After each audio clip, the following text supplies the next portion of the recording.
everyone, what's going on? This is Cubs fan Han here to do another Star Wars Galaxy of Heroes video. And let me give a quick shout out to my friends over at gaming-fans.com. Go ahead and check them out. They're also on Twitter at gamingfansdfn for great Star Wars Galaxy of Heroes content, news, and more. And today I'm going to be doing another video guide for you on a subject in Star Wars Galaxy of Heroes that I am pretty passionate about. One of my favorite parts of this game, and that is guild leadership. So some of you have been guild leaders for a while, or some of you are just venturing into guild leadership, and there's just a lot that comes with it. But first and foremost, one thing that you should know about guild leadership is that it comes with... Alright, calm down. It's not that much power. You just have the ability as guild leader to boot every single person from your guild and leave them homeless.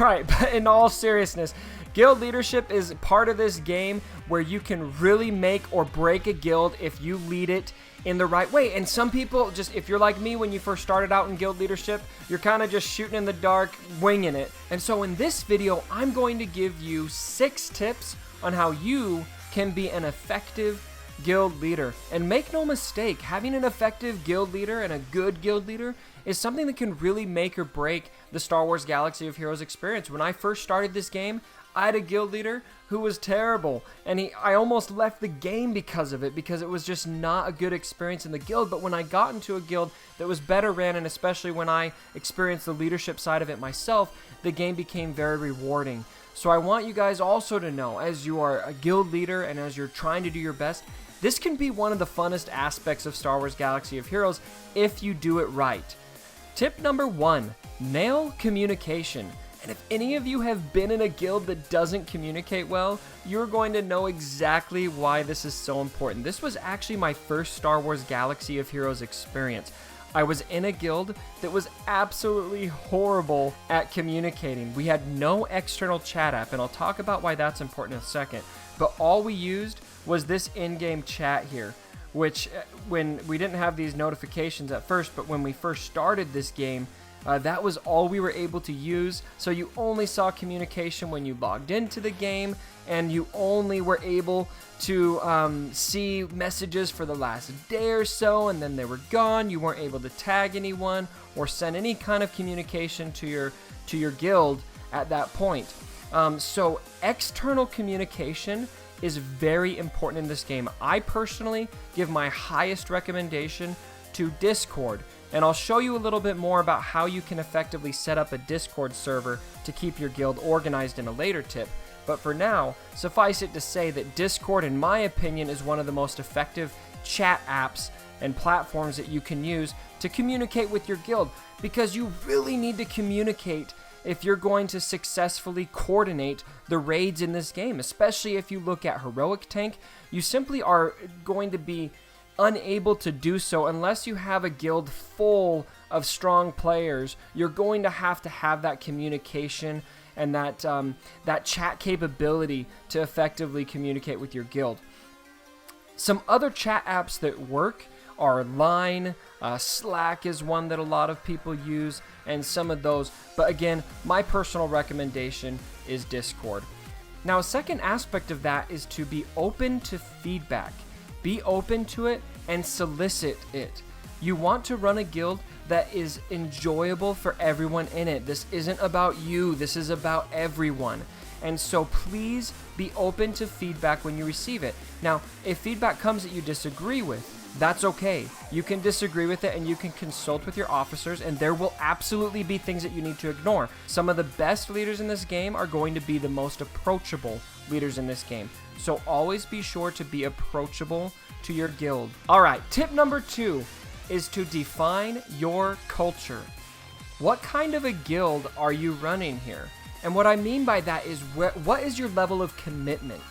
What is your strength level? What raids are you going to run? All of these things need to be defined, and for you to be an effective guild leader, you do not need to be the most hardcore guild, and you don't need to necessarily be doing every single raid that this game has to offer. What you do need is to have everyone on the same page with what your culture is. Let me give you an example. In my community, we constantly are saying the words casual but committed. And the reason for that is because we want our community to know that we are a casual guild. We are not super hardcore. There are hardcore guilds out there, and they are totally fine to be hardcore, but for us, we want our members to know that we are first and foremost a casual community where real life absolutely comes first. But we are also a committed community. We absolutely expect our 600 raid contribution from our members. We absolutely expect everyone to be participating in raids. And so we communicate that on a regular basis so that people understand what they are getting into when they join our community of guilds. What is your culture? Do you want to be a hardcore guild? If so, you need to set very high standards for your members and you need to stick to them. Do you want to be a entry-level guild? Are you going to let anybody in and you're not going to enforce any rules at all? If that's what you want to do, that's okay, but you just need to communicate it. So when you're looking at being a guild leader, ask yourself, what is our guild culture? Where are we at on the commitment scale? Where are we at on the strength scale? What is our direction? What are our goals? Define that to yourself, and then also define that to your community or to your guild members so that they know as well. If everybody is on the same page with what your culture is as a guild, then you're going to be miles ahead. All right, so tip number 3 is effective organization. And listen up here, because this is one of the harder things to pull off in guild leadership, but it is something that you can do very effectively, in my opinion, using Discord. And this is something that, you don't have to use Discord. I'm going to preach it pretty heavy here because, in my opinion, it's just the best way to organize a guild. So let me show you actually my community Discord server. Now, bear in mind when you're looking at this, that this is for 5 guilds that we've got on one server. So this might be a little bit overwhelming. Obviously, I've even got 29 channels muted here on Discord. But just a quick rundown. If we're going to look at one guild here, let's just pretend that these are the only channels here on this server, because if you're doing this for your guild only, these are about how many channels you'd really need. I've got an announcements channel. This is like a separate chat here if you're not familiar with Discord. I've got a rules channel where we only post the guild rules so everybody can see those loud and clear. A raid schedule channel, which is also very loud and clear. You can see exactly what the raid schedule is. A general chat, which is kind of what you'd see anywhere in the game, where everyone can just BS about whatever. And then an officer room. And something you should recognize on these Discord names is that some are showing up in different colors. The reason for that is because we actually have roles that we can assign to each member of the community. And so look at all of these roles we have here. What you could do in, say, if we boil this down to just one guild, what I would recommend is that you have a guild leader role and you have a guild officer role. And those the leaders and officers in your guild can have access to rooms or have the ability to post in rooms that other people can't. For example, in this announcements channel, only guild officers in my guild have the authority to post in this room, but everybody can see it. And you can fiddle with the permissions on how to do that. You can watch tutorials on how to do it if you need to. I don't have time to explain it here. So that way the channel stays clean, there's no discussion, and everybody sees the announcements. Same with the rules channel, same with the raid schedule channel, etc. You can also restrict an officer room so that only your officers see that. So anybody who's not an officer in my guild here, they don't even see this room right here. It is completely hidden to them because only people with the officer role tagged to them right here. See that officer Spaceballs? That's my guild is called Spaceballs, the guild. So only officers for that guild are able to see that.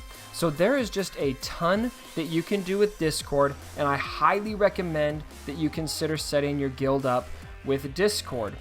Now, in terms of staying organized, something else I want to hit on is guild rules. You really need to set a clear and defined set of rules for your guild. And when you do that, I recommend that you make them as clear and concise as possible and find a way to communicate them so that everybody is on the same page.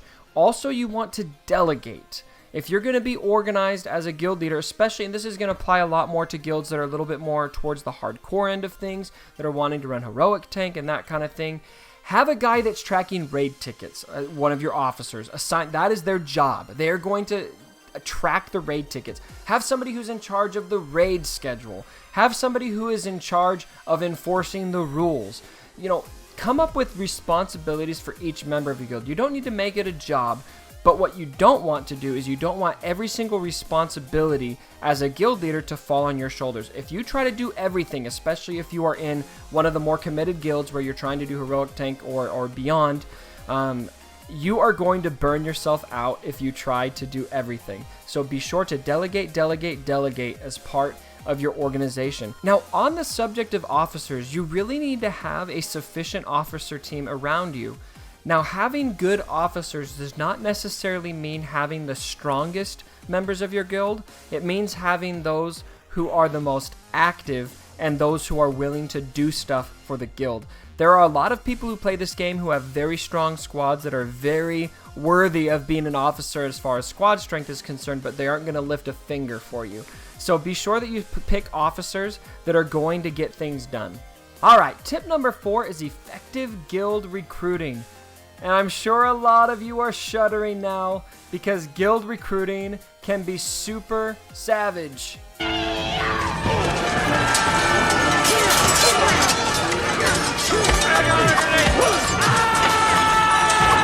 That's right, guild recruitment is completely cutthroat, and I totally get it, but it is still so important to do effectively.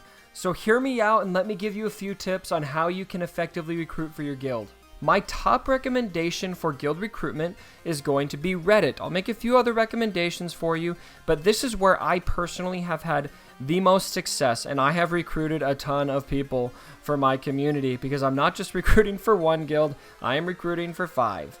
And I even help out some friends as well. So you'll notice here, a lot of you are probably familiar with this subreddit, but there's a mega thread here at the top that is pinned called Guild Recruitment. And in here, this is a mass thread where everyone is able to post an ad for their guild. So something that you want to do is to come on here when you need members once a day and make a clear and concise recruiting post looking for members to join your guild. And what I would recommend that you do is give them some kind of way to contact you either online or on Discord. You guys already know that I love Discord, but give them a way to contact you so that they can reach out to you and express interest in your guild. Some things that you want to communicate on here are going to be kind of obvious. You want to communicate your raid times, your commitment level, what you're looking for in terms of level and maybe squad strength, etc. So this is where I personally have had the most success. Now, some other options you can look into. The forums are also a good place to recruit. And if you go to player guilds here, you have a similar thread in player guilds where you are able to recruit. They just have it narrowed down a bit more. What I found the most useful in this forum is the players looking for guilds thread, and because this is going to be individual players who are looking for a guild right now. Now, something that you need to understand about this before we get into it is that this is very aggressive in here. Everybody in here is going to be getting probably 5 to 10 messages from guild leaders wanting to have them. So what I would say on average is you're probably going to need to message maybe 7 to 8 people before even one person responds and expresses interest to you. So my personal opinion is that I would rather wait for people to come to me than to try to pursue them because I just burnt out. But if you're desperate for members, I do come here as a last resort if I really need to fill spots, and then you can find people that way. Another option is there are actually Discord servers devoted to just recruiting. They're less effective in my experience. I have never had very much success with them, but they are there. I'll post a link to this server here down in the description. But you can see here we've got a similar set here. We got a members looking for guild section right here. People are chatting right now, it looks like. You've got, let's see, I've got muted channels here. You've got guilds looking for members here. You've got guilds looking to merge, and that's a whole other subset of guild recruiting. If you've got half of your guild full and you need to fill up 25 spots, it might be best to just find another group in the same situation and merge together. And then looking for mercs. So if you need just some strength to borrow, there's other, anyway. So this is a server you can use for recruiting as well. But again, I will stand by my recommendation that Reddit is where I've had the most success. It seems that the most people are looking here. So if you want to be good at guild recruiting, try posting an ad here for your guild first, and then moving on to the other places depending on how desperate you are to find guild members. All right, tip number 5 is to enforce the rules. And by enforce the rules, I don't mean you need to come down on everyone with whips and chains unless you're a really hardcore guild and that's your thing. But for most people, it's just important to be consistent in how you present the rules to your guild members and that you hold everybody accountable for them. So keep in mind, when you set your rules, don't set any rule that you can't enforce. If you can't enforce rules, then people are going to break them. And the people that follow the rules are going to grow distasteful towards those who are taking advantage of the system. So that's just something to keep in mind for any rule that you set for your guild. Now, when the time comes to enforce the rules, say somebody breaks the rules, something that you really want to keep in mind is that we are all, I mean, for the most part, we're all adults here. None of us want to be reprimanded, especially in public. So when you need to talk to somebody about a rule infraction, I highly recommend you do it in a personal message. This is again why Discord is super useful, because you can just send them a personal message. You don't have to do it in front of everybody. But at the same time, on the flip side, when you really do want to bring everybody into that is when you've got some kind of praise for somebody. Say somebody hit a new personal record on Heroic Tank. Give them a shout out. Say somebody did something else notable. They reached, maybe they unlocked their General Kenobi, or they got their first Gear 11 tune, or they got their first 7-star tune, depending on which part of the guild, or which phase of the game your guild is at. Give them that praise publicly, but when you need to address a rule issue, do it in private, because nobody's going to respond well to that. All right, and finally, tip number 6 is to always remember that this is just a game. Not only is it just a game, this is a mobile game. This is a game that we play on our phones. Now, mobile gaming is obviously an up-and-coming part of gaming, and I love this game. I don't mean to discredit that. But just keep in mind, people have real lives. When you're coming down, when you've got somebody who's not keeping guild rules, just remember, this is a person who has a real life. Maybe somebody is not able to hit their 600 for a day because they have something serious going on. Please be sensitive to that. Everybody has their own personal lives, and you are not going to make friends in this game if you come down on people too hard. So always remember, this is a game, and don't take yourselves too seriously. Yes, you're a guild leader. Congratulations. I hope you do a good job, but that does not make you anybody's boss. We are all gamers. We are all here to have fun. Effectively organize and lead your guilds. I hope that you take the tips in this video to heart so that you can be an effective guild leader. For those of you watching who have been doing this for a while, what other tips do you have? What did I miss? Please go ahead and comment down below. Tell me what other items you have found to be resourceful in guild leadership. But whatever the case is, I hope you liked the video. If you did, please like, comment, share, and subscribe. And as always, don't forget, for my dead body.